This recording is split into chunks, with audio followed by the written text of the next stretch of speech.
အေးတပုံပေါ့အေးတပုံနေနဲ့ရခိုင်ပြည်နယ်မှာသူတို့ရဲ့အကြံစီအောင်မြင်ခဲ့တယ်လေနော်အဲ့ဒီအကြံစီကို AR ကိုသွင်းလာပြီးဖြစ်တယ် AR ကိုသွင်းလာပြီးဖြစ်တဲ့အတွက်ကြောင့်မလို့သူတို့ဒီအကြံစီကိုဆက်လက်ပြီးအကောင့်ထဲပေါ်သွားတော့မှာဖြစ်တယ်တနေ့စစ်တပ်ကိုထိုင်ပြီးတော့ထိုင်ကြော့နေတဲ့သူတွေအဘဆိုတဲ့ဒီဦးမင်းအွန်လိုင်းဓာတ်ပုံထိုင်ကြော့နေတဲ့သူတွေမုန်းတာပါနော်ကိုဘကညံ့တော့ခံရမယ်နော်ကျွန်တော်တို့အချိန်ရွေးပေါ့နော်အရင်ထဲကလည်းယုံကြည်ခဲ့တယ်စစ်တပ်အနေနဲ့တော့ကြာရှုံးစရာအကြောင်းမရှိဘူးဆိုကျွန်တော်ယုံကြည်ခဲ့တယ်တော်ပါတော့လည်းပဲရခိုင်ပြည်နယ်ကိုနမူနာရွက်မှာဗျာနော်ရခိုင်ပြည်နယ်မှာနိုင်ငံယူအကြမ်းဖက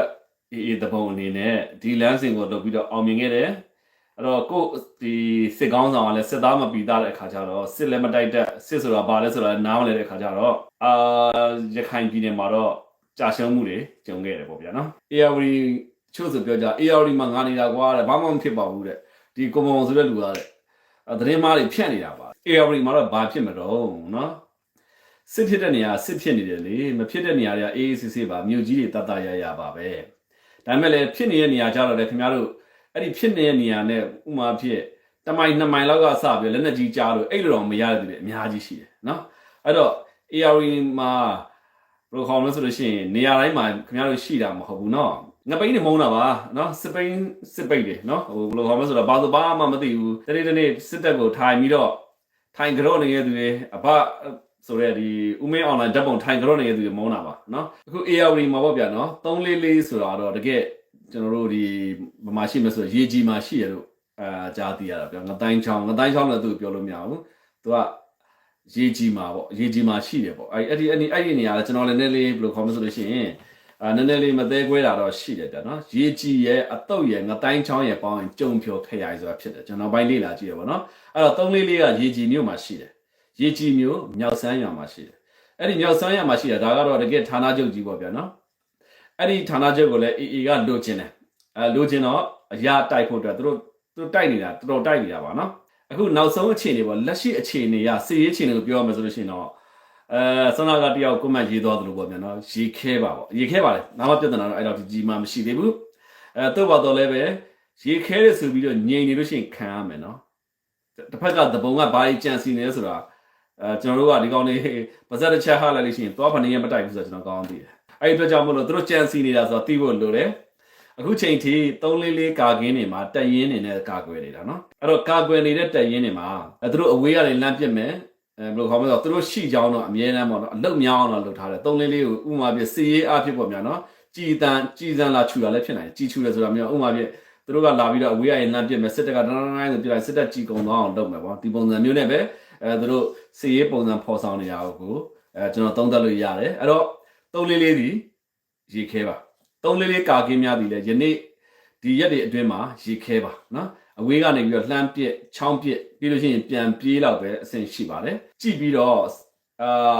့ပုံမှန်ပဲလား AC ပဲလားဆိုတော့ခင်ဗျားတို့မထင်ပါနဲ့ဒါစစ်တပ်ကိုကျွန်တော်ပြောချင်တာပါနော်344ပေါ့ဗျာနော်အဲ့ဒီ344ပတ်ဝန်းကျင်မှာရွာတွေရှိသေးတာပေါ့ဗျာသိလားအဲ့ဒီရွာတွေကကျွန်တော်ပြောရမယ်ဆိုလို့ရှိရင်နော်တက်ကယ်ပြင်အုပ်စုလို့နော်ကွင်းကလေးနော်တက်ကယ်ပြင်အုပ်စုရှိတယ်ဗျာ344ရွာနေမှာတက်ကယ်ပြင်အုပ်စုအဲ့မှာ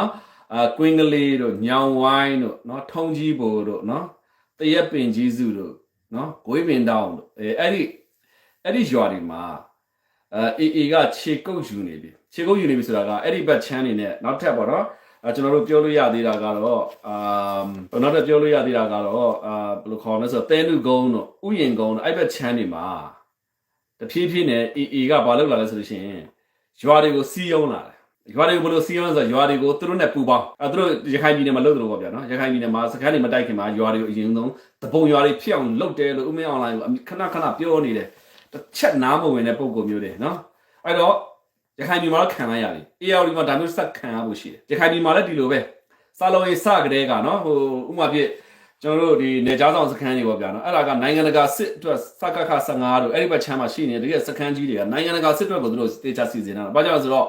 ဒူဘီဘောဝင်အဲ့ဘက်ချမ်းကဝင်လို့ရဆိုတည့်ရတဲ့ကြောင့်ဦးမင်းအွန်လိုင်းမတိုင်ခင်ဦးသန်းရွှေကြီးကတေးချက်ချကို special season ထားတဲ့နေရာအဲ့ဒီမောင်တော်တို့ဘူးသီးတောင်လို့ဆိုတာနော်အဲ့လိုနေရာမျိုးတွေမတိုက်ခင်မှာ AA ကဘာလုပ်လဲဆိုလို့ရှိရင်နော်သူတို့အဲ့ရွာတွေအားလုံးကိုသူတို့ရွာတွေဖြစ်အောင်စီးယုံတယ်စီးယုံပြီးအဲ့ရွာကလူတွေကိုစစ်တင်တန်းပေးတယ်စစ်တင်တန်းပေးတပုံရွာလဲ AA တဲ့တပုံရွာဖြစ်အောင်လုပ်ပြပြီးတော့မှ တဖြည်းဖြည်းအဲ့ချိန်မှာစစ်တပ်ကဘာလုပ်လဲဆိုလို့ရှိရင်စခန်းထဲကမထွက်ရထွက်မပြစ်ရလာပြစ်လို့ရှိမှပြန်ပြစ်ရမယ်နော်လက်လက်ကြီးနဲ့လက်မထုတ်ရဖျဲသီးပြူဟာနဲ့တိုက်နေတာအဲ့ချိန်မှာနော်အဲ့လိုနည်းနဲ့ပဲကြာသွားတယ်အခုလေ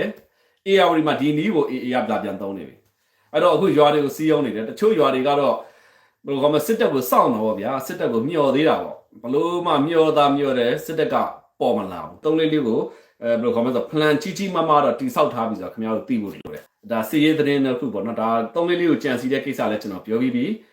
ထို့ပြင်လေးမျက်နှာမြို့နယ်ရေပြူရွာဆိုလို့ရှိရင်ဒါတက်ကပြူဟာထိုင်ထားတဲ့နေရာဖြစ်တယ်အဲ့ဒီရွာကိုလည်းအခုကျွန်တော်စကားပြောနေတဲ့အချိန်ချင်းမှာပဲဒီနေ့မှာပဲလက်နက်ကြီးတွေနဲ့ဒီသဘုံတွေကလာပြီးတော့ဘယ်လိုခေါ်မလဲဆိုရင်လာတိုက်တယ်အင်အား150လောက်လာတိုက်တယ်တိုက်ပြီးတော့အချိန်မှာတက်ကနောက်ဆုံးပိတ်တော့တက်ကလေရင်နေနဲ့ဝိုင်တွဲတွေနဲ့ကိုစော်ရပါတယ်နော်တော်တော်လေးစော်ပေးလိုက်ပါတယ်စော်ပေးတဲ့အတွက်ကြောင့်မို့လို့ခေါင်းနေနောက်မဆုတ်သေးဘူးတော်ပါတော့လည်းပဲတိုက်ပွဲကတော့ကျန်းနေလို့ပြောချင်တယ်အဲ့တော့အဲ့မှာ view ဟာရှိတယ်ဗျာနော်အဲ့ဒီရွာမှာ view ဟာရှိတယ်လေရင်နဲ့နေ့ညမရွေထုနေပါတယ်အဲ့တော့ AR မှာဘာဖြစ်နေလဲသိချင်တဲ့သူတွေအားလုံးအတွက် AR မှာ AR တိုင်းတော့အသာရနေတယ်ဒါပေမဲ့လည်းဘယ်လိုခေါ်မလဲဆိုတော့အဲ့ဒီရိုးနဲ့နီးတဲ့ဒီနေရာတွေမှာတိုက်ပွဲကတော့ AA ကတည်းကဖော်ဆောင်နေပြီဖြစ်တယ်နော်နောက်ဆုံးပိတ်ပေါ့အခုအဲ့ဒီအခြေအနေပေါ့လေးမျက်နှာမျိုးနဲ့ရေပြူရွာမှာဖြစ်နေတဲ့အခြေအနေကိုပြောရမယ်ဟဲ့ဆိုလို့ရှိရင်တော့တက်ကတော့ရွာထဲမှာတော့ရွာသားတွေကတော့နည်းနည်းပဲရှိတော့တယ်လို့ပြောလို့ရတယ်ပေါ့ဗျာနော်နောက်တစ်ခုကရွာကလည်းသဘုံရွာဖြစ်မှာစိုးတဲ့အတွက်ကြောင့်မို့လို့တက်ကလည်းသူ့လုံခြုံရေးအတွက်ရွာကထပ်သွားတဲ့သူတွေပြန်ဝင်လာလို့ရှိရင် AA တွေကပ်ပါလာမှာ PDF တွေကပ်ပါလာမှာစိုးရင်တဲ့အတွက်ကြောင့်မို့လို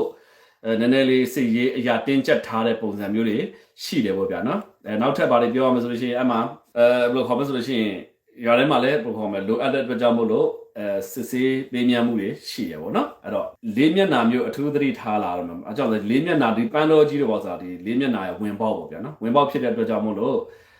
့ဒါတော်တော်လေးတက်ကဂယူးဆိုင်နေတယ်နော်တပုံကဒီနီးလမ်းမအောင်မြင်သွားခင်ကိုယ့်ဘက်ကနေပြီးတော့စန်းတမန်နဲ့နော်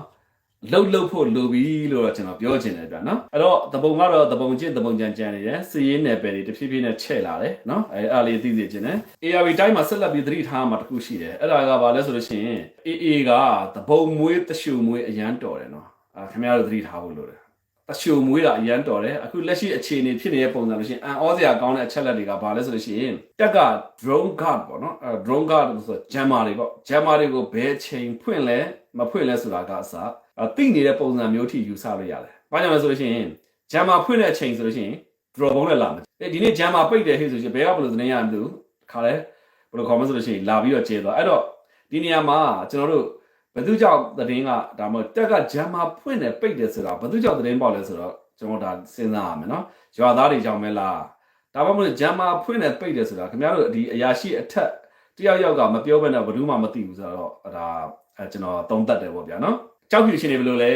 ကြောက်ဖြူနဲ့ပတ်သက်ပြီးတော့ကျွန်တော်မင်းညကကျွန်တော် Telegram channel မှာတချို့ comment တွေမှတ်လာတယ်ကိုမောင်ကြီးတဲ့နော်သူတို့ဒီဗီဒီယိုနဲ့ပတ်သက်ပြီးသုံးသပ်ပေးပါအောင်ပြရတယ်ဟုတ်လားတဲ့စိတ်တွေပူနေပြီတဲ့နော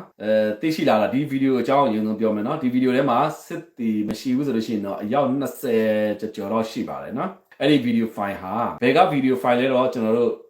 ့ပြောခက်တယ်ဒီဗီဒီယို file တွေကလို့ကြောက်ဖြူမျိုးမှာစစ်တပ်တွေစစ်သားတွေပေါ့နော်ဒါမျိုးအုပ်လိုက်ခြင်းလိုက်မိတယ်ဆိုတာကဖြစ်ရအဖြစ်လုံးဝမရှိပါဘူးဘယ်ကဗီဒီယို file နဲ့ဘယ်ကစစ်တီတယ်မရှိဘူးကြောက်ဖြူကစစ်တီတော့လုံးဝမဟုတ်ပါဘူးပြိုင်စစ်ကေကိုသူတို့တွေပေါ့နော်ပြိုင်စစ်ကေရွာကို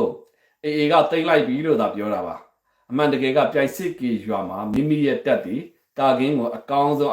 စွမ်းဆောင်နိုင်ထားသလိုနော်ခုခံကာကွယ်နေသေးပါပဲပြိုင်စစ်ကေရွာကိုနော်အဲ့တော့ပြိုင်စစ်ကေရွာမှာမိမိရဲ့တက်ရှိသလိုနော်မိမိရဲ့ကာကင်းစခန်းတွေရှိသလိုအဲ့ဒီကာကင်းကိုမှဆက်လက်ထောက်ထားတဲ့နောက်ထပ်ဒီကာကင်းကုန်းတွေရှိပါသေးတယ်အဲ့ဒီကာကင်းကုန်းတွေကြော်လာမှသာလေရဲတက်ရင်32ပေါ့ရဲတက်ရင်32ကိုရောက်မှာအဲ့တော့ရဲတက်ရင်32ဆိုတော့ကြောက်ဖြူမျိုးရဲ့တကယ်ခံကာကွယ်ကြီးပေါ့ဗျာနော်ခံခုခံကာကွယ်နေတဲ့ခံတက်ကြီးပေါ့ဗျာနော်အဲ့ဒါကြီးကိုကြော်လို့ရှိရင်တော့ကျွန်တော်တို့ကကြောက်ဖြူမျိုးလေရင်ခွင်းထဲမှာတိတ်မလန်းတော့ဘူးလို့ပြောလို့ရတယ်အဲ့တော့ AA အနေနဲ့သူတို့လည်းတစ်ခါတလေကြရှိရမ်းပစ်တာရှိတယ်သူတို့ပစ်ချက်ကလေရင်ခွင်းသားကိုကြာတာနှလုံးကြာတယ်လို့ကျွန်တော်တို့ကြားသိရတယ်ပေါ့ဗျာနော်အဲ့တော့